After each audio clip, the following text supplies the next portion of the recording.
যারা মুক্তিযুদ্ধে ৭১-এর মুক্তিযুদ্ধে যারা অংশ নিয়েছেন, যুদ্ধ করে দেশকে স্বাধীনতা এনে দিয়েছেন, তাদেরকে অপমান করা সেটা যে কোনো দল, ব্যক্তি, প্রতিষ্ঠানের পক্ষ থেকে হলেও এটা কোনোভাবেই এটা গ্রহণযোগ্য নয়। এখন আপনি যে প্রশ্নটি করেছেন যেটা যে এর পিছনে কোনো ষড়যন্ত্র আছে কিনা, এই ষড়যন্ত্রকে মোকাবেলা করার দায়িত্বও কিন্তু সরকারের, জনগণের, বিশেষ করে সরকারের। যে কেউ যদি কোনো ষড়যন্ত্র করে কোনো একটা ঘটনা ঘটায়, অফেন্স করে, এটার দায়িত্বও কিন্তু সরকারের, এবং জনগণকে এখানে সচেতন থাকতে হবে। এই দুইটা জিনিস পাশাপাশি চলবে। কিন্তু আপনি কোনো পরিস্থিতিতেই, উনি যদি অন্য রাজনৈতিক দলেরও হন, ভিন্ন মতেরও হন, আমি যেটা বারবার বলে আসছি কিংবা আমরা বলি কিংবা বিশ্বাস করি যে একটা ব্যক্তি কি অপরাধ করলো, তা একটা দল কি অপরাধ করলো, সেগুলার বিচার করতে হবে। কিন্তু নিরপরাধ একটা ব্যক্তি একটি রাজনৈতিক দল করার কারণে শুধুমাত্র তাকে কোনো ধরনের হেনস্থা করা, কোনো কিছুর হয়রানি করা, মিথ্যা মামলা দিয়ে তাকে সাজা দেওয়ার চেষ্টা করা, এই চেষ্টাগুলো কিন্তু কোনো সময় ভালো ফল বয়ে আনে না। এটা কখনো, এটা থেকে সবসময় আমাদেরকে এটা থেকে দূরে থাকতে হবে, তাইলে দীর্ঘমেয়াদে আমাদের দেশ একটা জায়গায় গিয়ে পৌঁছাবে। একই প্রশ্নটা আসলে আমি আপনাকেও করতে চাই। এই ঘটনাটাকে একটা বিচ্ছিন্ন ঘটনা হিসেবে আমি দেখতে চাই। তার কারণ হলো, আমরা যখন বলছি একজন মুক্তিযোদ্ধা, কোট আনকোট, একজন মুক্তিযোদ্ধাকে এই অবস্থায় তাকে ঘোরানো হয়েছে বা অপমান করা হলো।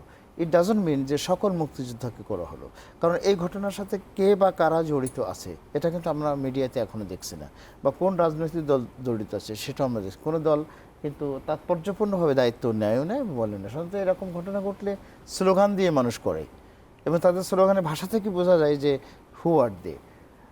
৩ নম্বর সন্দেহ যেটা, এটা হতে পারে স্যাবোটাজিংও হতে পারে।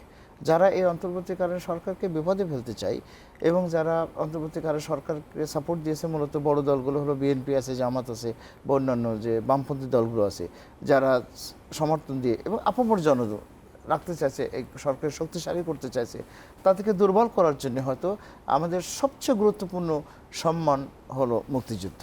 এবং সেই মুক্তিযুদ্ধ, আমাদের যে কটা মুক্তিযুদ্ধ হয়েছে এর মধ্যে 47, 71, 2024, এই সকল মুক্তিযুদ্ধের প্রতি আমাদের একটা আলাদা চেতনা, আলাদা একটা সম্মান, আলাদা একটা নরম জায়গা, ভেরি ভেরি সেন্সিটিভ।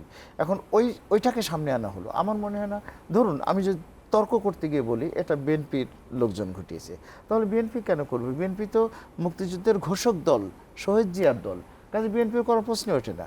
এরপর যদি আমি তর্ক খাতে ধরে নেই এটা জামাত করছে, তাহলে আমি বলবো যে জামাতের যে জামাতের যে রাজনৈতিক আদর্শের সাথে একদমই যায় না। আই এম প্রেটি শিওর জামাতের আমির শফিকুর রহমানকে যদি জিজ্ঞেস করা হয়, বা জামাতের একটা ওয়ার্ল্ড লেভেলের ছোট্ট একটা কর্মী যে পান, বিড়ি, সিগারেটের দোকান দিয়ে এমন একটা কর্মীকেও যদি জিজ্ঞেস করা হয়, তাহলে হি আর শি উইল সে যে না, এটা জামাত করতে পারে না।